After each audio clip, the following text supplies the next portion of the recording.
this one in front of us, it's because bubu finds his flow, finds his comfortability, and impacts the outcome of these games. There's times where I watch Sentinels and bubu tends to be off the page and is struggling statistically. They cannot have bubu get lost in the noise and not be able to find his flow in this series if they want any chance of beating a team like Shopify. And here we go, gents. It's over to you, Walshy and Clutch. Enjoy it. Let's get after it, Dave. Game 1 is going to be CTF Forbidden. And if you can remember the last big series Shopify went into and saw CTF Forbidden, it was that SSG series in London where they were able to take it 3-0, and it was off the back of an unbelievable performance from Mental, and that's exactly who we're kicking this one off. And guess what? He's headed to that S7 already. Yeah, going straight for that snipe. Let's see how he decides to play it. He gets it a little quicker than the other players on Sentinels. Now it's to decide, is he going to try to just deprive them of their own sniper or just back up? And it looks like Hut is on the menu here for Sentinels. They are going to try to put some pressure on Mental. Easily holding them off and getting that pick. Shopify lose the first 2 players, but are quickly able on the back of that Mental's S7 to even the numbers out. Unfortunately for Shopify fans, LethuL was able to get that overshield during this. Fortunately for Shopify fans, they were able to take care of LethuL before he didn't even able to get into the Shopify base. Mental is still under heavy pressure, however. 4-on-2 situation with Shopify being up, but bubu is in their base creating a lot of havoc. Yeah, this is not how Mental was expecting or hoping to use the sniper rifle. He's having to use it quite defensively. He's now able to push out of his own base, out of his own half, but only 2 bullets left. Look at the situation, Dave. Sentinels never picked up their snipe. Now it's getting picked up by Shopify as they're coming off respawn on the side of Sentinels. The flag is being pulled. They're able to take down Cykul, who was the flag runner, but they have so much work to do if they want to continue to stop this cap because Suppressed is in their hut with snipe still. And you have to wonder about that play there from the Sentinel side. It reminds me of like the OG Halo 2 play on Sanctuary CTF, where sometimes you would kind of leave your snipe, go charge the other side, and try to go for an all or nothing where you might end up with both snipes. The downside of trying that here in Infinite is that the other team can see if the sniper was grabbed or not. Yeah. All of a sudden, they know if something goes right or in their favor, they can just go over, scoop up your sniper rifle. That's such a good point. That icon over the power weapon reveals whether or not it's picked up or not, so you can't really strategize and assume where the enemy snipe is. You know exactly where it is. Suppressed was putting that snipe to work, but he's been taken down. He was on a killing spree to start this game off 5-0. Setting the tone for Shopify is massive. Suppressed is doing a great job. But as you see Precision trying to push into the enemy base, he runs into everyone on Shopify. They sniff out that flank, and now they take numbers back in control. Even though they get the numbers for a second, all these members of Shopify just stuck in the back. I like this position from bubu. It seems like an open or exposed spot, but not if all the members of Shopify Rebellion are stuck in the back near sewer side. Sentinels were able to get that second overshield. bubu had it momentarily. It was a race, but it might have been enough to get this flag on the move. bubu's knocked to no shield. Nobody on the map is dead yet. What? bubu continues to live. He turns the corner, goes up the hill, and now this flag is nearly going to be capped. 2 people go down for Sentinel, so he will find pressure. bubu goes, takes the risk, gets taken down at the doorstep, and we'll see if Sentinels can get this cap. The touch comes through from Shopify, so they will not be able to get this cap until a return comes through. Unfortunately, Sentinels have overextended. That risk from bubu does not pay off. The return comes through, and now Shopify with a counter cap opportunity quick. That is a heartbreaker. bubu and Sentinels played that so right. They did it correct 95% of the way, but they just didn't get the slays up until that end, and because of it, you might see a counter cap. Looks like it's being recovered and back on neutral grounds.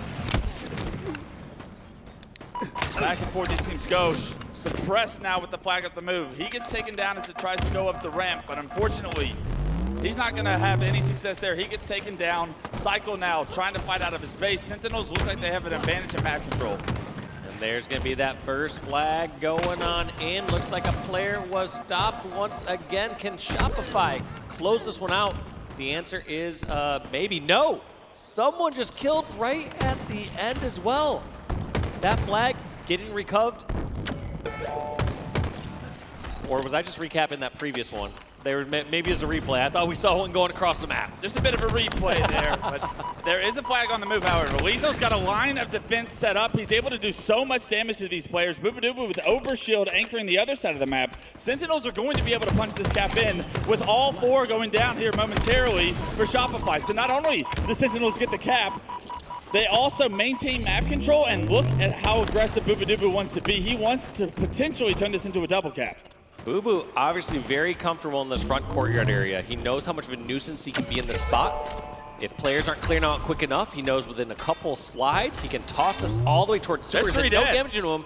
SoulSnipe, the only one left. This is going to be a second cap going in for Sentinels. I don't see any way that SoulSnipe can stop this one. Sentinels are taking over this game, and it's on the back of Falcated, starting it at 13-3-5, and bubu this time around. The coast is clear, brother. You get that second cap, you go up 2-0, and for all the work that feels like Shopify did early on to contest some of these pushes from Sentinels, all of a sudden Sentinels starting to find 3, 4 down, and flags continuously on the move. They have gained the pace of this game. Look at this, LethuL just once again blocking these spawns. Think about every single time you've seen Shopify stuck in their base. It's not like they're stuck in their base in a decent position near Snipe Hut. They're always stuck towards back flag, towards sewer side. They have no good options on where to push. Looking like one of the players had a quick crash, and so we will find out what's going to go on there from the TOs and what the score is. Difficult situation, especially for Sentinels with how well things were going, but maybe that's why things were going so well. So we don't really know what the issue is yet, but it could, we'll see what the score is, but I'd be very interested to see, were those caps dictated by a technical issue, or did that happen after the 2-0? We'll see, because, yeah, they were basically back-to-back caps close enough to. I mean, they happened within about 60, 80 seconds of each other. Yeah, very interested to see what the result there is, but if there's anything we can take from that first just clip of what this series is going to foretell, is that Sentinels is here to play. Sentinels here to play, and then also Falcated, that person closest on your screen there. He had 14 kills when I last looked. The kill leader in the entire lobby. Yeah, absolutely taking over, and they need him to have a big series. Unlike, I would say, the side of Shopify, where I feel like those 4 players are all like capable of main slaying. I feel like Sentinels have to rely on the backs of Precision and Falcated to really do a dose of the damage and to take over with the power weapons that we know will fall into those 2 hands specifically. So it's good to see the main slayers for Sentinels stepping up early in the series to literally set a tone that we're here to play. Yeah. And when I think of Falcated, it is interesting. I think of Falcated as that main slayer on this roster, but I've always historically thought of him as kind of like this support player, this kind of like does it all, everything, but like every single time that I see him in most series, I'm like, he's dropping the most kills. Yeah. What else are you supposed to classify him as? And a lot of the times, it's not even with the S7. Like, it's Precision or bubu that end up with the snipe a lot of the time, or the shock rifle. Falcated is that guy that does it with his battle rifle or his bandit. Up close and personal, too. Like, he's not, like, just sitting back, waiting for action to unfold. He's, like, he's up in the thick of it. Such a talented kid, and for him to not have the best placing so far this year, you know that he is yearning for it. He wants this tournament to be the tournament that puts Sentinels back on the map, because it really does feel like the year's almost halfway over, and we haven't heard Sentinels make any of the noise that we saw coming from them last year. And you know these guys came into this year thinking, like, all right, we played so well at SSG last year. We were consistently inside the top 4. Can we get a tournament win this year, was their expectation. And for things to have gone off the rails so fast, so quickly, for what feels like half the season, this moment, this series, couldn't be any bigger for these kids. Yeah, I think you highlighted something very correct, where seedings, honestly, they don't matter if you're the best team in the world. You can be seeded anything, and you're going to still win the tournament. Right. However, as you get, the exact placings when it comes through, 3 through 5, or, getting 5th through 8th place, in those areas, seeding does have a big factor on where you're going to place within those little brackets. I mean, if I'm to tell you, if you're Sentinels last tournament, you lose to SSG once, you lose to Optic twice, and you got top 6. You can lose to SSG and Optic and get 3rd. Like, it's a very realistic. That's what it should feel like at the worst, because you get in 4th place when you lose to squads like that, unless someone's had a previous upset, which did happen, but yeah. All right, so good news. In my ear, I'm getting an update. It is still a 2-0 lead for Sentinels. There's going to be 7 minutes on the clock, so time to play with on the side of Shopify. but a massive hole to try and dig yourself out of in game one. And I guarantee we're going to see a slightly different start here from Sentinels. Yeah, I'd say go for your sniper this time. Exactly. They realize now they can play the time game if they have to. Right. And they aren't going to risk a situation where Mental gets a double kill right off the get-go. And then Suppress gets your snipe, and then all of a sudden they're double cap, and then your lead gets evaporated. Yeah, getting those power weapons honestly out of play is probably a good strategy for this 7-minute period, because very quickly does 7 become 5, does 5 become 2, and then all of a sudden it's very easy to play defense at that point. Yeah. But you can't really start playing the time, but you can minimize win conditions for Shopify by erasing the overshield off the map, or the snipes start to like waste their ammos if you get into a heated situation.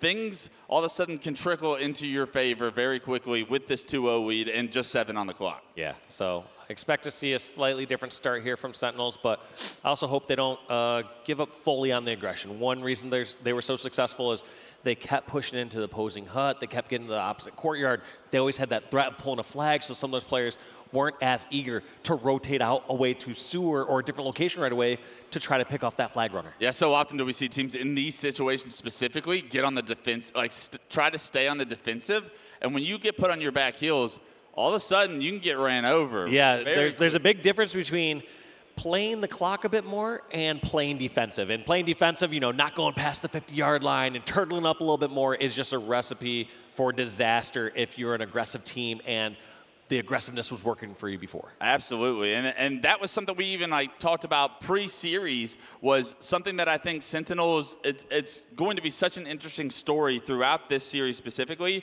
is how does Sentinels manage the pace that Shopify try to throw at them. Traditionally, Shopify is a very fast-paced team. Sentinels traditionally a little bit slower paced team. So often do we see the fast-paced team run over the slow-paced team. But if you're able to methodically break down some of the pace that they're throwing at you and catch people off and gain a numbers advantage and then flip that aggression on its head, that's where I think Sentinels will have their success. It seemed like they were doing a phenomenal They seemed like they were doing just fine. Yeah, it almost seems like it was working to their benefit. It almost felt like they were waiting for a quick kill and then they'd go flying. So I think the tougher part for that defensive team is knowing when they have to get aggressive and when they start to make a play. But while we're waiting for them to kick it off on main stage, let's take a look over on the B station where we got Ascend baseline versus FaZe. FaZe up 2-0 and looking comfortable here in this game number 3, up 175-77. It's the B station and it's a beatdown, it looks like. FaZe playing up 2-0 on Ascending baseline and looking to get the 3-0. It looks like 175-88, and Snakebite and Renegade picking up right where they left off from London.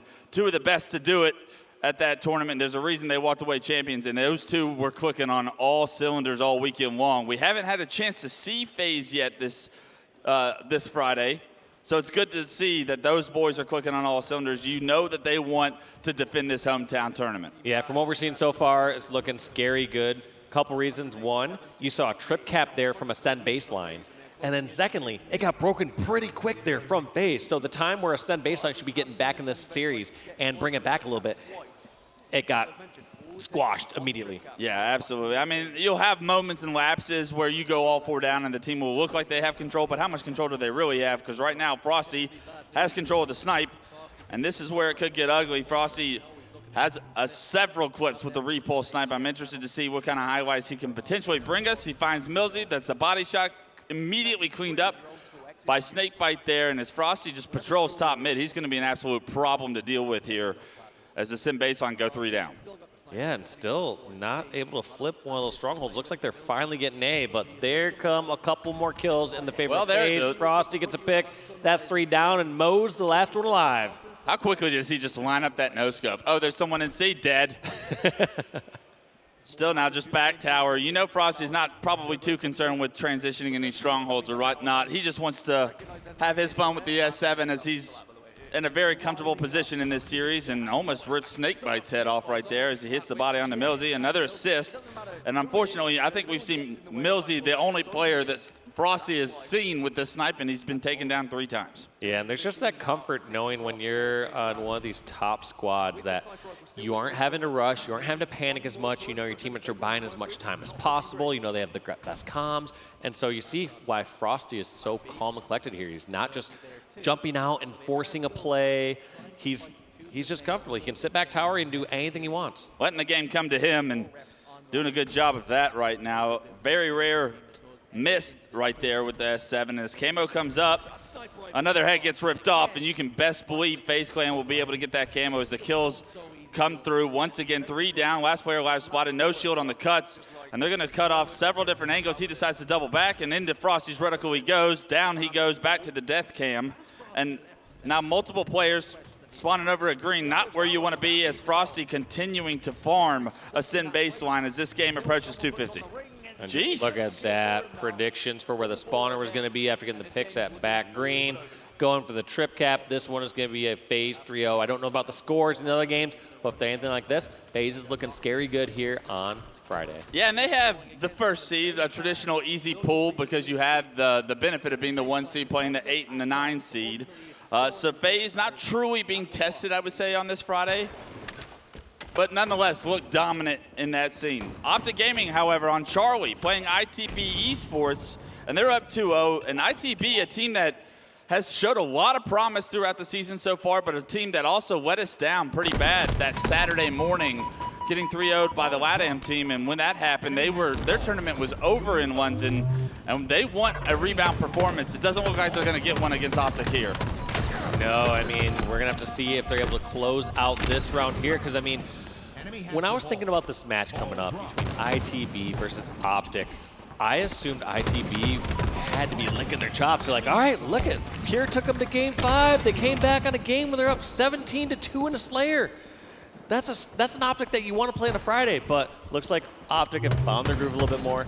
But going back into this Streets oddball, let's see where they're going to go. You do see ITB has won a round of oddball, and this third round is very close. So if they are going to keep this series alive, they're going to need to figure out a way to make this differential, this 10-point differential now in this oddball erased. They're going to need to take the lead and win this game 3. And to beat Optic on Streets oddball, I would say that gives you the ultimate confidence, because this is a very strong game type for Optic Gaming traditionally. Yeah, Optic always being strong on pretty much every oddball. I feel like they probably historically had the best rotations out of any team. I think that's a lot due in part to trust around Lunchbox and having him as a great coach there. And there goes that ball one more time over towards bench, trying to buy a little bit of time there. Trippy taken out, but ball does not continue. Yeah. And that's going to go right back into Trams. Mike's going to say thank you very much. It just stopped on the top step of the stairs. If it just rolled that little further. He's not getting that. But unfortunately for ITB Esports fans, they're able to get that ball back into Tram. Unfortunately, here comes Formal and Trippy. He's able to take down Formal, but there's too much firepower from Optic. And with that, 3 go down and 14 points needed. With those respawners spawning on the opposite side of the map, they may not be able to impact the outcome of this game. Optic Gaming looking like they're going to close it out here, as Trippy still full shield, 97, 98, 99. That's Optic Gaming 3-0ing ITB Esports over on the Charlie station. So we just saw the results there on the B station and the C station. Yeah. We just got to find out. Best action ever. We need the main stage to get back in action, and you know, the longer that this goes on, the more Sentinels have time to cool down. And I feel like when they started that game 1 off so hot, I would want to get into game 2 as fast as possible. Finish game 1 first off, I guess. But get into game 2 as fast as possible, because when you're feeling it, there's no reason to get up. I'm not going to the bathroom. I'm not changing anything about what's going on right now. As for the side of Shopify, they get an opportunity to kind of catch their breath and say, hold up, I know what... Let's take a moment. Let's talk about what went wrong there. All right, were we doing too many individual pushes? How should we have done this? And yeah, like you said, they get to go back to the drawing board just a little bit and try to figure out what went slightly wrong. Because once you're on that main stage, it's generally just minor adjustments. You don't have time to go back and rewrite the whole playbook. Come up with a game plan. Yeah, all right, instead of doing it this way, let's try this.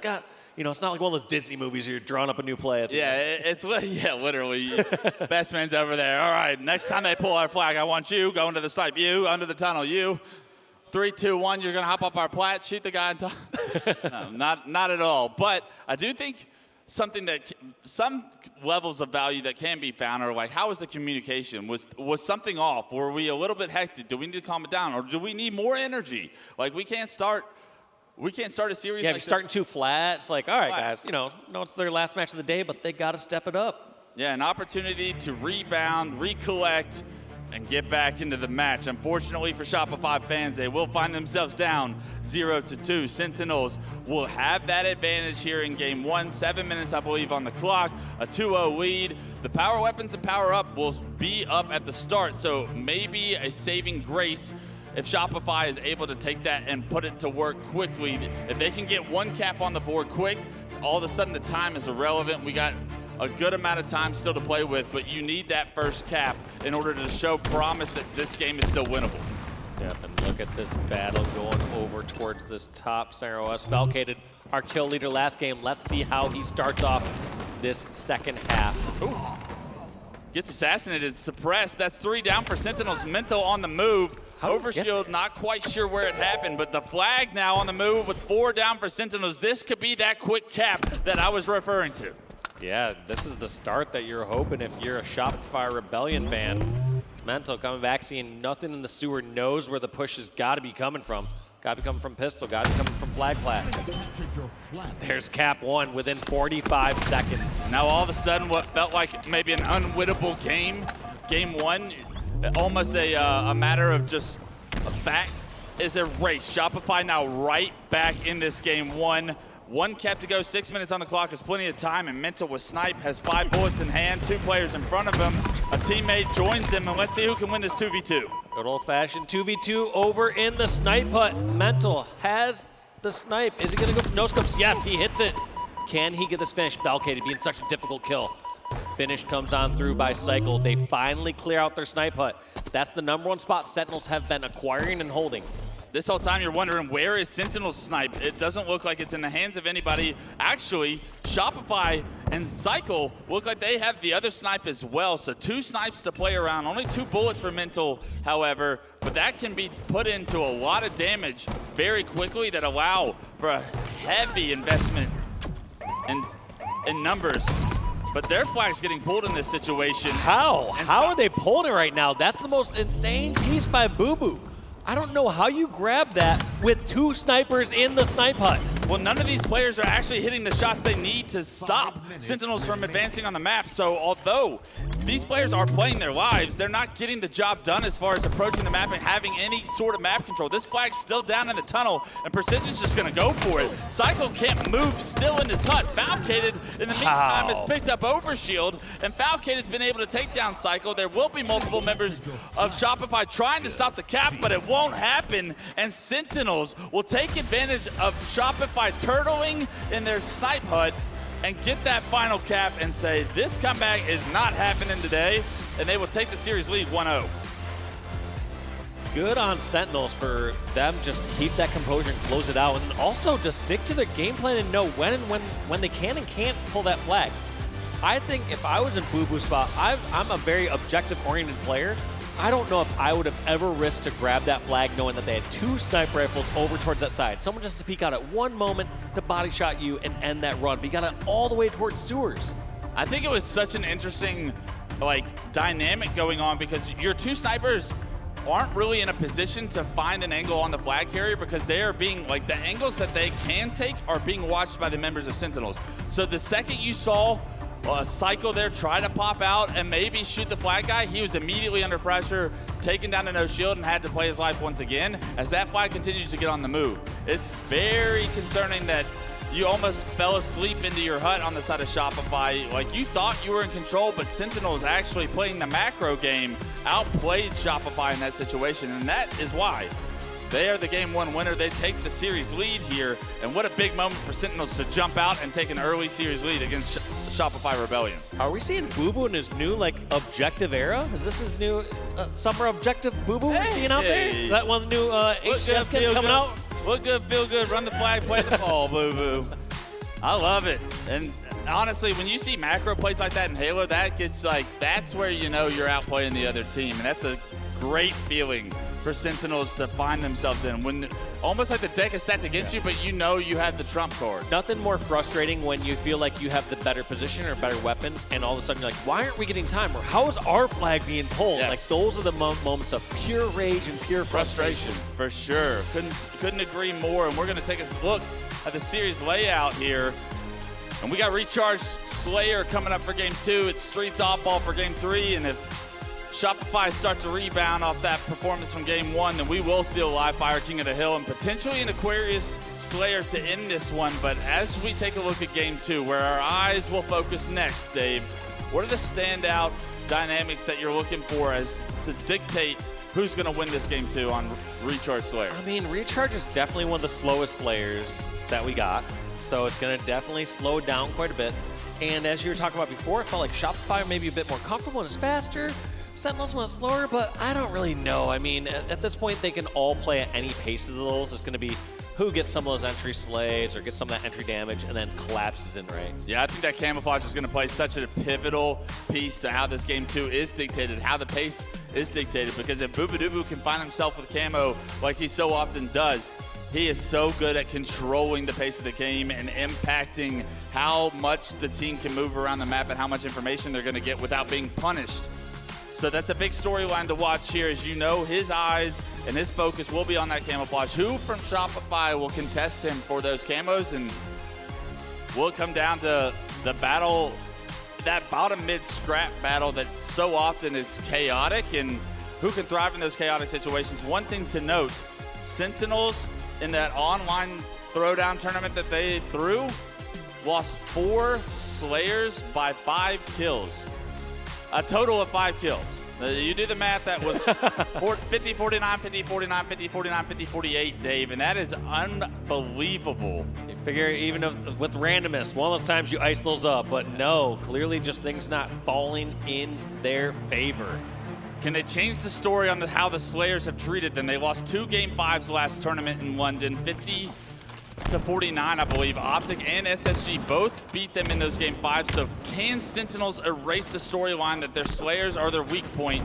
Here we go, underway, 1-1 to kick it off, and Precision is the player to watch as LethuL picks up a double in the kill feed. Precision head on a swivel, doesn't even have to deal damage to have the lead here, but Suppress gets away with the first camouflage. But also such a great play there by Precision taking the route he did.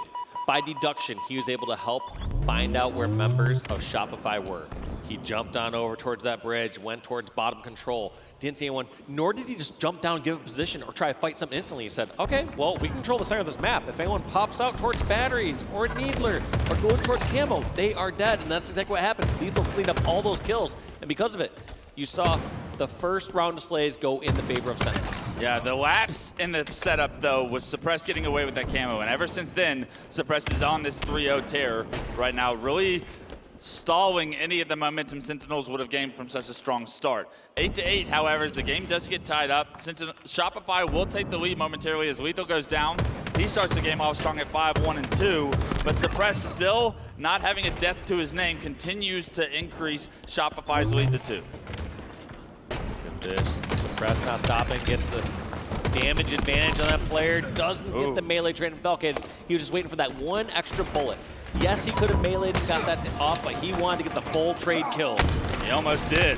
The way he's moving right now, it looked like he was going to. Right now, though, Sentinels go 3 down. Last player alive, Precision, and he's got a Cykul with the grapple flying towards his respawns. Precision gets caught out, and this is the pace that Shopify loves to play at. They are staggering the respawners of Sentinels. They are split spawning them in situations where Sentinels do not have an answer to stop this pace. Answer is just getting a couple kills of your own. There goes 3 down. Mental, the last one alive for Shopify. This should be a camo go in favor of Sentinels. They do it right. I mean, they got the kills. They got the positioning. Now they seem to grab the power up. A little bit too aggressive on the side of Shopify. No. As I say, they're struggling to try and find their kills. They get those kills as camo's coming up. Unfortunately, bubu gets pre-naded right there, and he loses that camouflage, but they have stopped the bleeding. Sentinels only down by 3. What was once a 7-kill game is now a much more manageable situation where you feel far less pressure because you're out of the blender that Shopify put you in early. Look at that. LethuL just challenging it, feeling himself a little bit. He's got quite an active game so far. LethuL not afraid to get some kills, also not afraid to have a few deaths to add to the action. Yeah, absolutely. You'll take 7-2 and 6 to start this one off for sure because you know he's involved. Mental right now slowing the game down as he plays this heaven area. Drops down to pick up the nades. He's going to reveal his location as he throws those nades. So LethuL's going to be forced to back up. He actually jumps up on the bat ledge, and Precision with some beautiful shots finds himself a double. The teamwork from Sentinels right there was perfect, and they make it a 1-kill game. Yeah, just laying those traps, and look at this Precision. Gain some damage, or not committing to it, just knowing it's too good to be true. He's not just going to get a one-on-one against SoulSnipe there. He's going to trade a little bit of damage and realize help is on the way for both teams. Right. And it was LethuL that relocated on the bat wedge in order to get his assist there. So Precision and LethuL working hand in hand right there to make this a 2-kill game. Tower is filled with Shopify Rebellion players. bubu tried to push in. It looks like it was a solo push, and he gets immediately taken down. But here come the rest of Sentinels towards the tower. Anchored by Falcated with his shock rifle. Unfortunately, he can't find the head of Shopify right there. And because of it, he's going to try and relocate here. Long haul Cykul jiggling, peeking, giving him the work right now. He can't hit the headshot, and that's a frustrating death from Falcated as Cykul continues to not take free damage and actually gets a kill because of it. And he escaped there despite the other player rounded the so corner. up, So great job. Yeah, that is such an odd scenario to be in. But fantastic maneuvers by Cykul, and you know, I'm hearing what you're saying. I'll keep watching. I'll keep noting it out. He is so fun to watch. That little jiggle he does is so difficult to play against. I see it in matchmaking all the time, but someone else that I see reigning terror is Mental right now. They've got their second camo of the game. LethuL's going to be by himself, can't hit the 3 shots before the melee, and unfortunately, Mental not traded out. Even though he's no shield, because he's invisible, he's not afraid of Sentinels. Looking to still push into the pipes, but the green gun's going to slow him down. I love the idea of falling back here. Do not bite off more than you can chew. You have a 7-point lead once again, but this is where we saw Shopify make the mistake last time that made it a 1-kill game. And every single time we seem to get Sentinels back in this, they get a few slays. Just Shopify pulls away ever so slightly, like you called out there, Wes. What can Sentinels do here in this position? I mean, feels like, is it just getting that camo going on a run? Is it mitigating your losses? It feels like every single time it's Sentinels playing catch up outside of that initial round of slays at the very beginning from LethuL. Yeah, this is not where you want to be caught out. bubu trying to get off batteries to save his life, but he's just into an exposed area. He's going to have to give that life once again. The lead up to 10 now. Make it 9 as they approach the 40 kill mark. Oh my God. Beautiful plays from Cykul as he gets a stick as well on the Falcated up top glass. bubu does have a shock rifle in hand, but it may be too little too late. And there it goes. Every single time feels like these players getting weak, and those calls are being reacted to perfectly from the Shopify Rebellion side. They know where somebody's weak. They're not letting that person get away. I wouldn't say they're tunnel visioning by any means. They are just focused on knowing where somebody's weak and can get those finishes, even all the way across the map. If Sentinels have anything to say about this game too, it has to be right now. 44-36, camo is up, Falcated with the shock in his back pocket, but there's a player back blue they did not expect to be. That player has made his way through the blue tunnel. It is going to be a flank for Falcated, but trades are not what Sentinels can afford. They go 3 for 1, make it a 5-kill game. They remove camo off the map, I believe, and this shock rifle could potentially make it a 4-kill game and much more manageable for Sent. I was going to say, this was their chance, and I felt like they had to press those spawn advantages, but you can't really do too much against pipes. You have to wait for somebody to overextend or make a mistake, and right here, they're just going to have to go for another pick and another push. So let's see how Sentinels decide to play this. I think it's a bit too much all in the same location. I feel like that's okay for a desperate last push to get the last kill or two, but if you're trying to go on a run, you can't just be all in one spot. They get 3 kills though, and bubu's the only one. What do I know though? What do I know, Wes? Sin showing Dave how to play Halo Infinite at the highest level right now. And Falcated is showing us that this game is not over. 46-44, 2 kills, 9 bullets left in the shock rifle, so that's 3 shots still remaining. And if Falcated can find some heads, this game can get tied up. Yeah, 2 shots left in that shock rifle. 2-kill game in the hands of Falcated. He got kind of shut down a little bit earlier. Not the kill leader that we were seeing earlier in the series, but 10 kills and 10 deaths. Even Stevens for Falcated. Still time to play, still kills to achieve here, and it's a long haul push right now. It's not expected. bubu does go down, but so do multiple members. Once again, a Shopify, making it a 1-kill game. SoulSnipe gets out to no shield. Cykul moves out on the bridge, able to finish Falcated. It was almost a body block, perfectly playing by Sentinels, but Cykul able to finish that kill. 48-48, the game gets got all tied up as Mental goes down. bubu goes down, making it 49-48. LethuL had gotten a remote detonation right before. Ammo's up too. This is just going to be a bait, right? Yeah, I don't know you if have anyone can go snag it. And look at this, just trying to scope out, see where these players are at, knows where the action's at, going in for the trade and gets the kill. It's another heartbreaking Slayer loss for Sentinels. The series gets tied up, and Shopify do just enough to get the job done in game 2. And that looked like it was almost a massive comeback for Sentinels, the way that they were playing that. It was just maybe too little room for error, or not enough room for error, I would say, and a couple of kills that went in the way of Shopify were the only thing that separated them from a tied series and being down 0-2. Yeah, tough to know too, because it felt like when it fully slowed down, it felt like Sentinels were coming out ahead in those exchanges, and I was expecting them to get a kill or two and then just fly across the map, try just to stagger those deaths like we saw Shopify doing so successfully. But it felt like instead Sentinels were getting a couple kills, just holding their spot. Get a kill or two, hold their spot. And they were having success with that. The difference in styles between these two teams is very evident when they're in control of the map. And as we take a look at some of these highlights, it really did feel like multiple times it looked like Shopify was going to run away with this game. But talk about the resilience of Sentinels throughout this game. I know it's heartbreaking that they ended up losing in the end, but what does it say for their hopes in the future of this series that they were able to claw back even in that game? You know, bringing it back, they have to feel good about that. They're just going to talk in their comments and say, you know, came back a little too late, you know, going into the 40 to 50 kill mark if you're down by 5. A 40 to 45 comeback victory is a very difficult thing to pull off against such a top squad. Absolutely. They looked like they were about to do it too, but it was really this situation right here where Falcated gets knocked to no shield. Teammate jumps in front of him and Cykul finds the...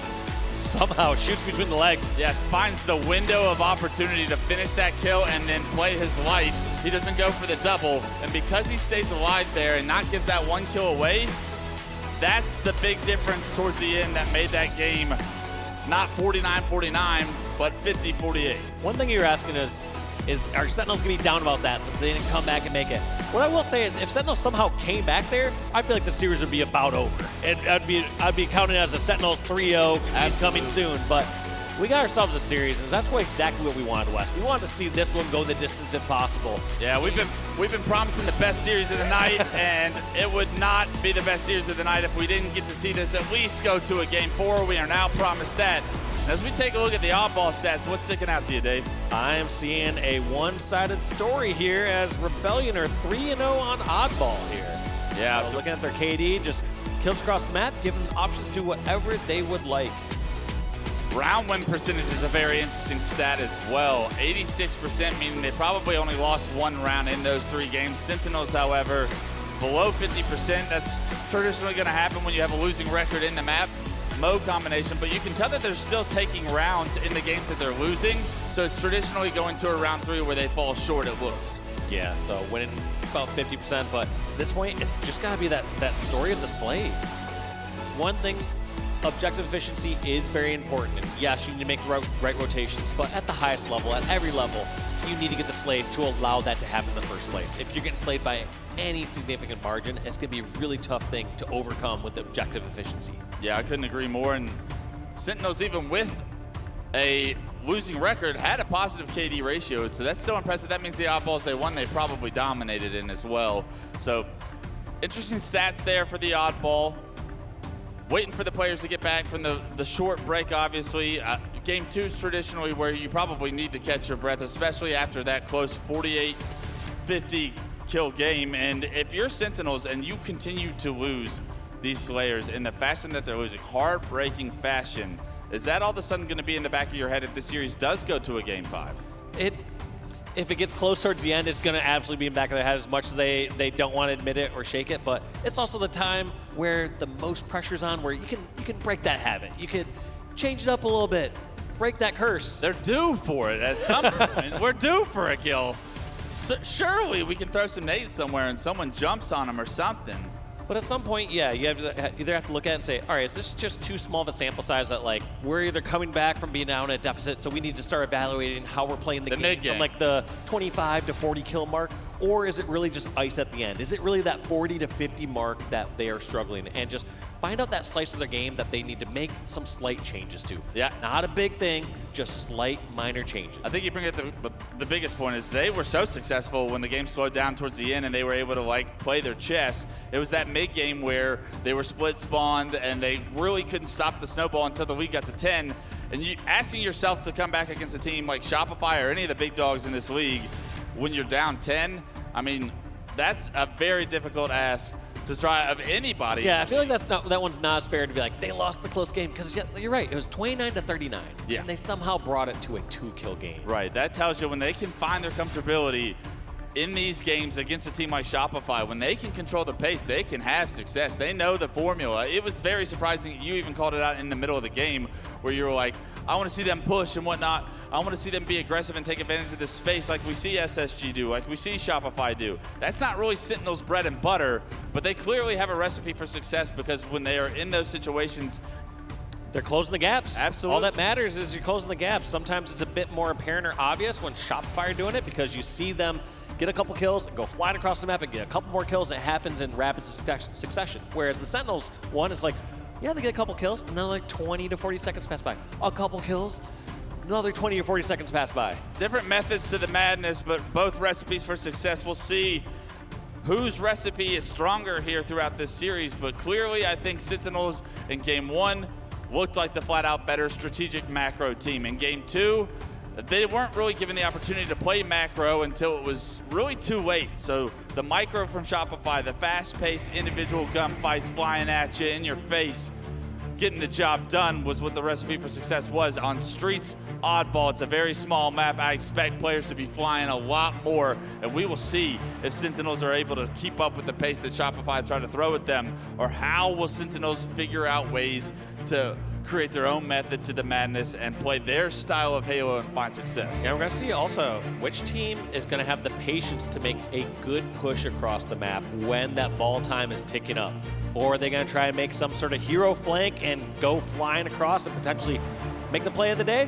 Or stagger their spawns. Or give the enemy team numbers, and that makes it so difficult to try and break a setup when you don't have numbers. So right now, I like this idea, Sal. Let's kick this one off with Cykul. Once again, made his way towards the Bulldog, uncontested. And he spots that player bottom middle. This is going to be an easy kill for him to pick up. It's just an assist as the teamwork once again shines through. It's a 2-2 split, I believe, but Shopify will have ball in hand and get the early lead. Cykul realizing ball's coming back and wants to secure this PD/tower side. Knows that someone's over at music. Gonna clean it up real easy over there at the arcade. Finally, he gets taken down, but not before dealing a ton of damage. 3 go down for Sentinels, and I believe Camo should be in the hands of Shopify somewhere on the map. Right now, bubu is going to be at tower trying to deny ball time for Shopify. He's behind enemy lines, and that's a big pick to break this setup wide open. Can the rest of Sentinels get here to keep bubu alive or at least capitalize on that melee? Yeah, bubu did everything he could right there. Looks like they're going to get some of the cleanups, but damage not been fully done there against Shopify Rebellion. Oh! Spiking those cleanups. It felt like it took them a little too long to get on over towards PD and tower side of the map. Falcated desperately trying to stay alive over in PD. But they have numbers. What is Shopify going to do in this situation? Yeah, this is not a good place for Sentinels to be in right now. They do have ball in hand, but here comes Shopify Rebellion on the push. Good shots by Fal to trade that player with the shotgun to no shield. Somehow, all of them choose different corners. They all stay alive. Falcated finally with a little bit of an overshadow of that player back tower, but all 4 members of Shopify go down. Sentinels hold off. It's in a barricade in the PD, and because of it, they now take the lead. I need to reevaluate my casting when I'm like, oh, all Sentinels all in one spot. You know what that means, Wes? You're like, yeah, apparently you're going to get a bunch of kills, and things are going to go great for them. They held down the PD. Oh, wow, that was so impressive. Every single one of those players was no shield at one. Dodging behind the pillars just every single time, because when somebody rounds a corner into a room like that, they have their eyes set on one person specifically usually. They know where this person's one shot here. I want to get that kill and then worry about the next target. Right. And when they cannot secure that first kill right away, panic ensues. They take too much damage. They're usually expecting to get one kill and then possibly finish off a second or at least trade on melee. But right there, as those players came in one by one PD, they were just going 1 for 0. It's unbelievable teamwork from Sentinels just to be able to prioritize and focus all of the right angles at the same time in order to melt those players pushing in. But ever since then, it's been Suppressed picking up the camo and the Bulldog shotgun. He's actually going to have the ball as well. As 3 members go down for Sentinels, Suppressed, I expect him to throw this ball to his teammates so that he can make a play with this shotgun in his back pocket. However, his camo will run out, so he's going to maintain that ball control. Pressure from Purple is going to allow him or give him the information he needs to drop it and try and slay. But as 2 kills come through, Shopify's setup will stay strong and Suppressed will hold this ball. You know, I also agreed I would have loved to see Suppressed pass that off so he could be more active with it, but end of the day, if he's just sitting back tower or towards PD with that Bulldog, he's going to be such a danger by so much time. Any one-on-one he gets into, even if the opponent gets the first shot, he's going to win that. Or if he's the last one alive, he can toss that out and drag somebody in at least for a trade. Yeah, he can wall them into PD here with the oddball and the shotgun. It's a triple kill for Mental. As we switch to the screen, the 4th player gets spotted. Doesn't give him the opportunity for an over, but Mental, even dealing damage to him, is going to force spawns towards the back of Tram right now. Mental not only picking up 3 kills, but with the ball in hand, this round's starting to get ugly, Dave. Yeah, starting to get a little out of control. Ball has rotated so far across the map. LethuL's like, wait, weren't we just pushing over to PD? And now all of a sudden, going back towards Tram, knowing that these players are over in here. And does those hit? Barely missed, and he does get the finish. LethuL's thankfully got that finish, but now he's like, all right, do we got to deal with the flank spawn here from Cykul? Yeah, very difficult kill for LethuL to get, and unfortunately, the rest of the Sentinels weren't really able to capitalize. All 4 members go down, the ball back in the hands of Shopify, and there's the and a flank spawn from 67 Cykul. to 32 point lead leading and continuing to climb here for Shopify. Yeah, Cykul on over towards B. They do get that first pick, but Cykul trades it out with a sticky nade, so now it's going to be a 3v3 or 3v2 if you're not counting the ball holder. Can they make this difficult push? It is such a nuisance to try to push up towards those C stairs. There's just no real easy way into Tram. You have to make the push fast. Yeah, it's unfortunate. They didn't expect Suppressed to go from the top ropes of Tram, and he jumps out, gets the first kill, and that's allowed the rest of Shopify to collapse here. bubu, the last player alive, trying to push pillars, gets denied access, and Cykul pushes him back and then relocates. Are they going to expect Cykul to be in tires here? There's going to be multiple members of Sentinels around Cykul, but Precision is going to be the first one that gets taken down, and he's having a rough go here in this game 3, 6 and 12 right now. The one thing about Cykul over on this tire side of the map is he's just trading and dying to go 1 for 1, but that is totally fine when your team has ball across the map. He is just killing these players from Sentinels all the way across, and they cannot make a push without focusing on him first because they're going to get shot in the back. Or if they focus on him and trade, the damage has been done.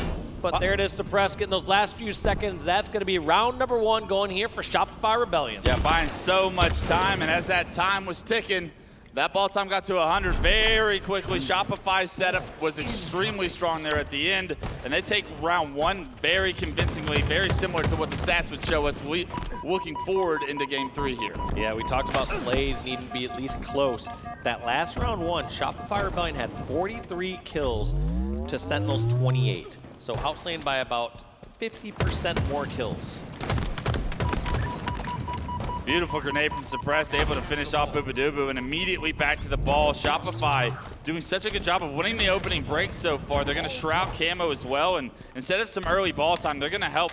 Suppressed has his eyes trying to help this camo player get away with his life. Mental is going to acquire that camo with the Bulldog shotgun, and it feels like Mental has had shotgun the entire game so far as he picks up another kill. Will lose that camo, but with the numbers advantage for Shopify here, you think they're going to get some more significant ball time. And a trait from SoulSnipe in that situation is flat out dirty as well. Yeah, I don't know how you close that gap that quick and get a finish on a player like LethuL in that situation, but well done by SoulSnipe there. And it feels like every single time, Shopify, if they need to get that kill or trade, they're getting them, especially when they have ball. So right here, somehow going even and slaying, but getting ball time throughout this entire time.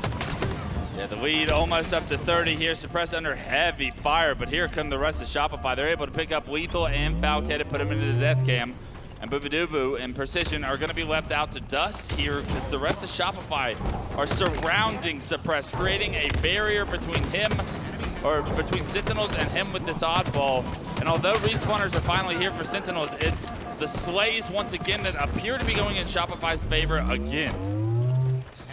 Somehow just still holding back tower here. I don't know if there's really much rotation. I believe Suppress is last real one, but just gonna take out that 1v1 against Precision. Eventually picked off, but 40 seconds on the board, 1 minute off the clock. Things are looking great here. Shopify at the start. And they're starting to shoot right now. Those are beautiful shots once again by SoulSnipe to win a pivotal battle. And Nade will pick up a kill on the LethuL, make it a back smack for the double on the Falcated. Spots the camo player by shooting the grenade on the ground. That was insane. This kid is cracked right now. That was one of the most impressive little runs I've seen from SoulSnipe in a long time. So well done, Soldier. And because of it, it's a 50-point lead here in round 2 as well. Look at this, just traps over on this half of the map. Not sure exactly where players are at, but just kind of both hiding in their own one-on-ones at back tower and towards PD. So even if they get the ball right away, they have to clear out 2 different isolated locations. It looks like Sentinels are able to do that, and now put some time on the board. Let's see what they can do with their setup, because when Shopify had their setup, they got about 40 points. You gotta be careful here if you're Precision. You do not want to be the first death to this setup, and right now the red gun's staring down the barrel at him right now. Suppress has knocked him down to no shield several times, and that damage is finally capitalized on as 3 go down for Sentinels. Bubu, the last player alive in PD, trying to figure out a way to try and win this one-on-one. Does so against Suppress. The ball carrier, however, is going to jump that ball up to heaven, and Bubu, although he's buying a lot of time, Sentinels need to find a way to hold a setup stronger than just 15 seconds, because a 54-15 lead in round 2 where you got dominated in round 1 feels like a heavy burden to try and come back from. Yeah, that's tough, and you want to see a much bigger chunk of time throughout that setup. You saw how comfortable Shopify were when they had their subs. They had people across the map either getting a kill to keep their lead, or they'd at least trade out a kill. But like when Sentinels got this up, it feels like they're living as a team and dying as a team, which doesn't sound as bad when things are working in your favor, but when things are not going your way, everyone dying and you're not getting a full setup does not feel great. Yeah, it feels like Sentinels are starting to struggle to find their kills in these combat loops right now. Falcated is going to find a big one to open up the map potentially. 2 go down, and this is the first time Sentinels have had numbers in what feels like the second round so far. 76-16. All 4 members of Shopify will be on respawn here momentarily, but we need ball time. Sentinels decide not to put it in the hands of their camo player, however, and bubu now needs to make one of those famous plays to get his team back into it. And look at that, even when that player is exposed at Cafe, despite bubu having camo, just feels like he has to do the shots across the map to make these players go at bay. Gets a little light flank onto SoulSnipe. Great play by bubu there. Also love that he scrapped up some time, but everyone else is still falling around him. I feel like bubu played that great, also maybe even arguably a little panicked. And things are still just not working out for Sentinels. Cykul gets a double in that situation where he has no business getting kills.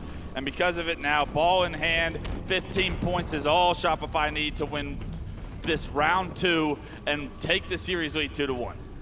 Yeah, and I don't really see how Sentinels are going to turn this one around, even if they miraculously somehow get a nade and get the stop here.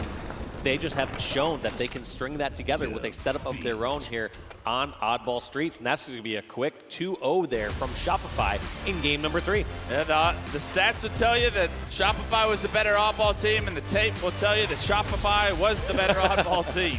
That was a dominant performance there in a phenomenal way of rebounding from what was game 1, what felt like Sentinels really outplayed Shopify. Game 2, you felt like you let a massive lead almost slip away for Shopify. This is the Shopify in that game 3 that we all expected to show up here to Atlanta. Yeah, and it was interesting because both rounds, the very first round of that, Shopify outslayed by about 15 kills, so heavily outslain. Whereas round 2, they only outslayed by about 5 kills, but it felt like round 2 is more dominant than round 1, despite Slays going so much more heavily in Shopify's favor. It absolutely was. It did feel like the entire game, Sentinels were struggling to find trades, struggling to find opportunities where they were in an advantageous situation. I think they had one chance at a setup in that round 2. And as these highlights come through, look at how difficult of kills some of these Shopify members are at times. Cykul playing his life in that, in the back of Ivy there, and that was a jiggle for the world to see. SoulSnipe, a tough kill for LethuL at all times, it felt like, especially when he hit that slide towards him and got a trade in a situation where we were questioning how the hell does that happen. And then, in all honesty, it just felt like Shopify not only controlled the sandbox, but won the individual fights, even with the Bandit as well. Yeah, just felt like every single way, outside of a couple specific fights or engagements, felt like Shopify were just up level. In fights that they should have just died easily, they bought a little time and got a little extra damage. In times where they should have bought a little extra damage, or got a little extra damage, they ended up getting a kill. And times where they should have gotten a kill, they got a kill and they got a double kill. Just felt like every single thing was up-leveled or up-stepped just a little bit. Just a little bit. We'll see if that's the story for Game 4. We're going to transition to Livefire, King of the Hill. And now that all ball's out of the way, Sentinels are looking at this like for a way to push this series to a Game 5. And when you see Livefire, King of the Hill, Dave, you got the S7 featured for the first time since Map 1, and we saw the work that players were doing with that S7 in Map 1. Do we expect Livefire to be dictated as heavily by the power-ups and power weapons, or do you think this is more of a positional advantage that we could see Sentinels try to gain here? I think, I'm not sure if the positional advantage will go in favor of Sentinels here, but I do think it's going to be a game of positioning on this one.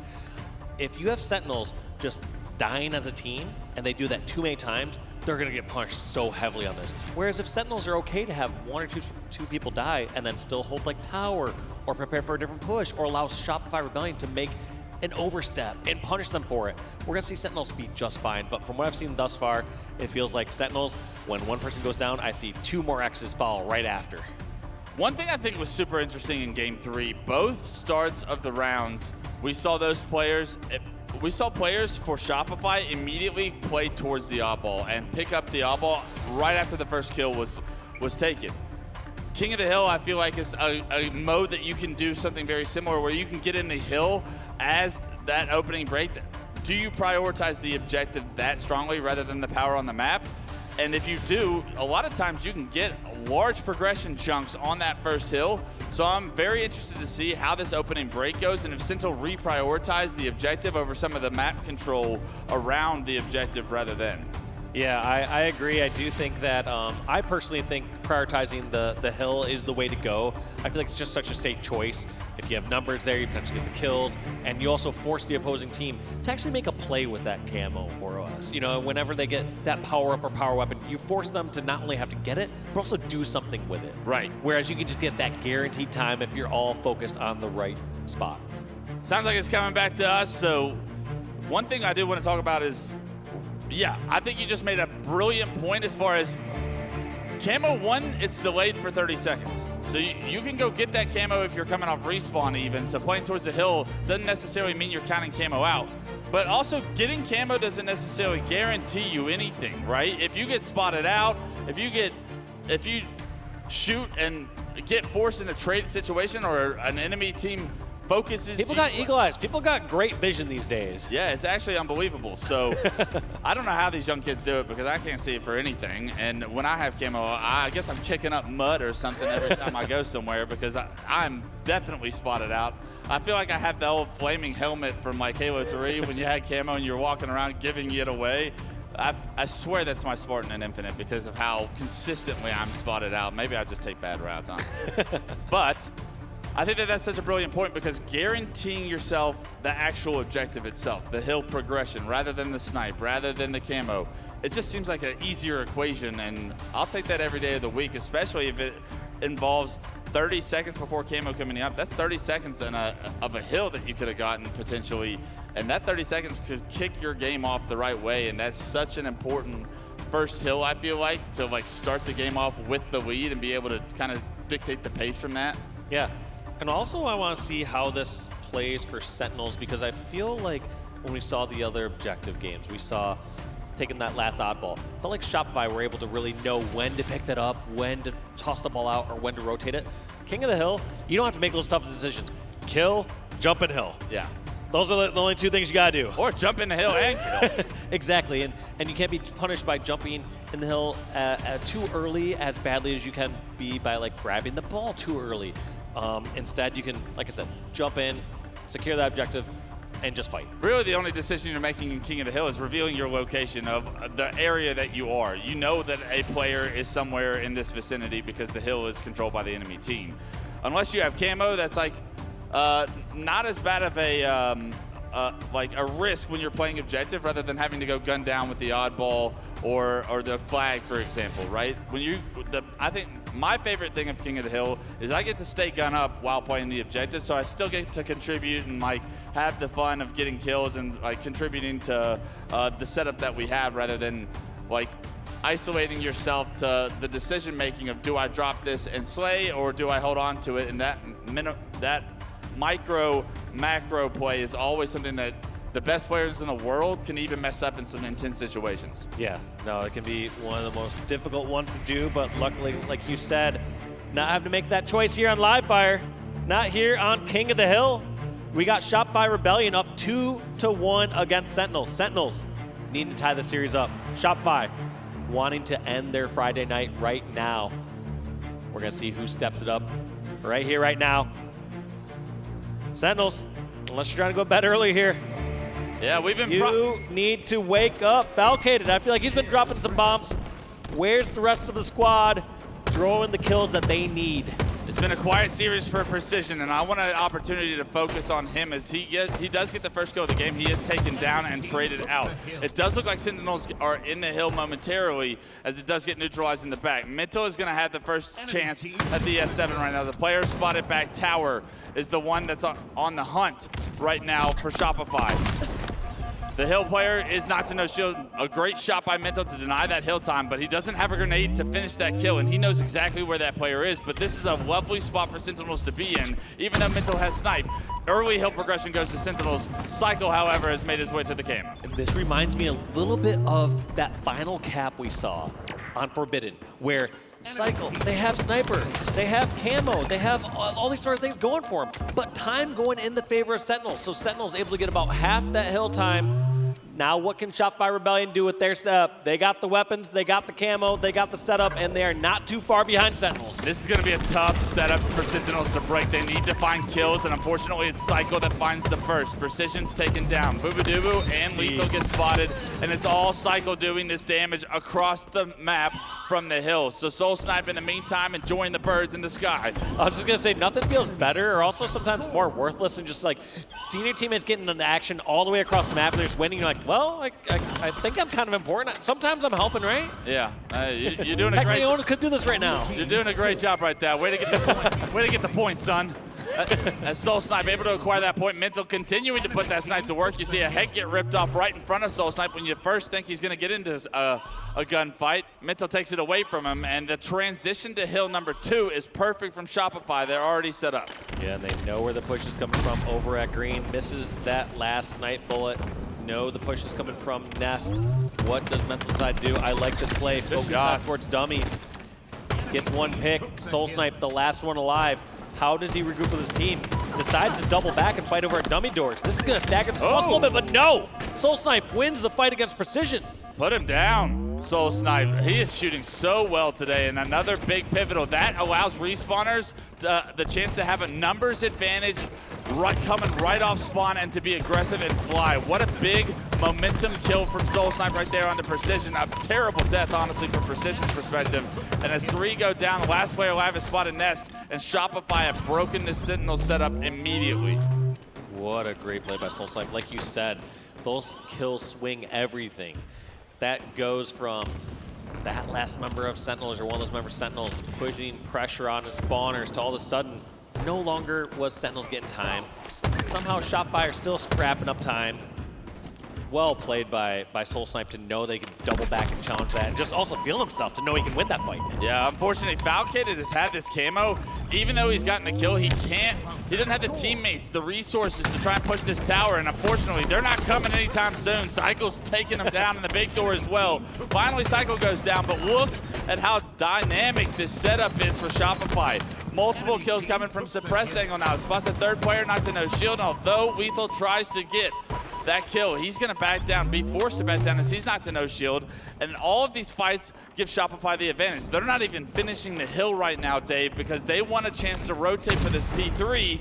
before they finally cap this. They're going to finally get toes in, but a little bit of time off the clock could matter in the late game. Yeah, and I think it's one of those things that you don't extend out forever. It's one of those things that works out when your team is controlling that pace and you know your team can do it, but they're not going to sit there and tease that forever. Instead, they're saying, all right, let's see if we can wait till we get that one extra spawn. Let's see if we get that pick. All right, now let's finish off the hill and go for the third hill. Yeah, don't get too cute with it, but take a couple of seconds with you. Why not? Make the most. Min-max this situation as best you can, because time might not be a factor right now, but the game could be 3-1 and all of a sudden you're playing the clock here in just a couple of hills, and that all of a sudden becomes a factor that you made the difference long ago. And also Sentinels, they only have 33% of this hill versus having 50% of this hill right now had they capped it earlier. So all those little things just kind of add up to that butterfly effect known as a halo. Bubu gets taken down with Snipe and Suppressed that takes him down. He can't quantum out before LethuL's able to take him down, but unfortunately, as LethuL gets that kill, he gets immediately taken down, and it was all 4 once again for Sentinels going down. The slays once again heavily on the side of Shopify. Yeah, once again, over 50% more slays. There's 34 kills for Shopify, 22 kills for Sentinels. Starting to get ugly right now. Now you can feel the pace that Shopify are playing with right now. It's so fast, the pressure is there, and Sentinels look to be everywhere, and the teamwork maybe just not there because of how chaotic it feels. Shopify able to pick up this camo, and Suppress doesn't even pop it as he's starting to push, finally jumps up and puts it into his chest, but delays the activation of it to where this camo play is going to be a little bit extended compared to what it would have been if he didn't pop it, or if he did pop it immediately. He's going to find that first kill, stagger more of Sentinel's opportunity to compete in this third hill, and if they take a 3-0 lead here, we are waiting for Shopify to end this series. Look at this, just to even get the stop there. Falcated desperately has to go across screens, and there's the 3-0 lead here for Shopify. I don't really know how Sentinels comes back from this. At some point, you just need to outslay them so hard, and you need to do that over and over again to not only just get 3 hills in a row, you also have to get that 4th one. Yeah, 2 minutes and 30 seconds on the clock. It will stop as it's controlled, so Sentinels can play from the objective, but unfortunately, you gotta find ways to win these pivotal fights, to break these pushes. And nobody knows where Suppressed is. The comms can't be there. The volume might not be there. Suppressed is here with a double kill, pops the Quantum, has Snipe back in his hand, and all of Sentinels once again coming off respawn. Also so smart and so patient. Just hiding behind those nest boxes and waiting to see if someone can fall into a trap like that. Not just reveal themselves over at green. They have the luxury of playing the game at a slower pace and very comfortable because things just going so well in their favor. You're allowed to do stuff like that. Oh, wow. Well, shoot him with the bandit twice, then rip his head off with the snipe. I'm not sure if that's the most efficient way to get the job done, but it was flashy and pretty cool, I might add. Well done, Suppress, on that shot. 17, 8, and 7. This kid is really starting to take over this series, and it's no surprise he is the firepower for them. And also take a look at this. Shopify had some control. Have they stepped a single foot inside that hill? I don't believe so, Wes. I think it is going to be a time game here for Shopify. They're saying that they want to play the slaying game for the next minute and 35 seconds and just keep Sentinels out of the hill. Sentinels do not look like they want to play the slaying game and have not been all series long, it feels. Struggling to continue with the pace that Shopify are putting them down with. And right now, this is almost turning into stat padding as this game continues to get ugly with Shopify's control. I mean, playing this much time is almost disrespectful, in my opinion, to Shopify. I agree, actually. The fact it was like, what, 2.5+ minutes or so, and yeah, just slaying that hard. Generally, when you see another team start to play that slaying game so early, you can adjust a bit. You can know, okay, they're going to be in spots like this. They're going to be in spots like, you know, you can take just different flank routes and try to punish the opposing team for playing that. But we have not really seen Sentinels be able to punish Shopify. Shopify just matching them with firepower and winning. Yeah, 4 down again, 56 seconds on the clock, and I guarantee you all 56 of these seconds are going to be miserable for Sentinels with the way that this game has gone on so far. The pressure is in Big Door, and now it's out of Big Door. Cykul gets the kill, Quantum's back out, and now guess what? He's a problem over at green, still trying to get his shield back. Grenades coming through, but nobody home. No surprise there, as no one has been home for Sentinels this entire game, it feels. And not to beat the dead horse, but it is just a dominant performance from Cykul and the boys on Shopify. He picks up another double, and it is perfect Halo being played here on Live Fire King. Every push just being shut down. Sentinels have yet to get control of tower, which is a need even when they're pushing over towards green, they're just getting stomped out. 10 seconds remaining. We are not going to see Sentinels grab 3 hills to bring this to overtime and just count down these last few seconds, Wes, as Shopify Rebellion are looking to win this series 3-1. Why not get another double? Oh, feet are in and maybe get a triple, I guess, an assist. So now, the real disrespectful thing would be if Shopify now wait till 1 second left and then cap that 4th hill. That would be extremely disrespectful. And it's all love there up on the main stage. No bad blood between these two teams, but if you're Sentinels, that is a series you're going to wish you had another chance to play, because Shopify came to play here today. Dominant fashion those last 2 games. And it's going to be tough to evaluate as well, because on one hand, you're like, well, we should have went this ball rotation this way. End of the day, when you're losing that many fights and that many engagements, you start to look at it as a systemic issue. Yeah, you're thinking reset for the next series. You're not. I don't think you're breaking that series down in too much depth. Shopify looking so strong, and honestly, that's what they looked like in London as well on Friday and Saturday. And if they can consistently find that flow, they are going to be a very difficult team to try and beat. Yeah, incredibly scary actually, because I mean, looking how good that they looked. We've seen some other squads in our big 3. Optic versus Pure. Optic were not looking as good as we saw Shopify look in that series. No, I think Shopify just put down a statement to the rest of the league here that they had a true test in front of them, and they aced that test with flying colors. I believe we're getting ready for an interview downstage, but I mean, all right, we're standing by for it. But yeah, you're right. It was a slaying game at the end of the day, though. I mean, when we looked at the very first game, we did see Sentinels. They showed some life. They pulled out that flag 3 different times. Bubu running through sewers every single time. So they showed that they can do it when it's on the right conditions. But as soon as slays come too much into effect, Shopify just ran away with it. But I actually don't want to hear it from myself. I think we should throw it down to Blaze on the floor. Blaze, take it away.